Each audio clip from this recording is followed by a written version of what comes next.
అమరవాణి సంస్కృత సూక్తులు వాటి అర్థాలు. ఇవాల్టి అంశం లోకం తీరు. నక్రః స్వస్థానమాక్రమ్య గజేంద్రమప్యకర్షతి స ఏవ ప్రచ్యుతః స్థానాత్ శూన్యాపి పరిభూయతే. మొసలి స్వస్థానంలో నీటిలో ఉండి పెద్ద ఏనుగును సైతం లాగేస్తుంది. అదే తన స్థానం నుంచి బయటపడి కుక్క చేత కూడా పరాభవం పొందుతుంది. రెండవ శ్లోకం. నీచాశ్రయో న కర్తవ్యః కర్తవ్యో మహదాశ్రయః ఈశాశ్రయో మహానాగః ప్రపచ్చ గరుడం సుఖం. నీచులను ఆశ్రయించడం తగదు, గొప్పవారినే ఆశ్రయించాలి. ఈశ్వరుణ్ణి ఆశ్రయించిన మహాసర్పం గరుత్మంతుణ్ణి క్షేమమా అని అడిగిందట. మూడో శ్లోకం.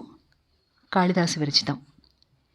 యాత్యేకతోస్థశిఖరం పతిరోషధీనాం ఆవిష్కృతో రుణపురస్సర ఏకతోర్కః తేజోద్వయస్య యుగపద్వ్యసనోదయాభ్యాం లోకో నియమ్యత ఇవాత్మ దశాంతరేషు.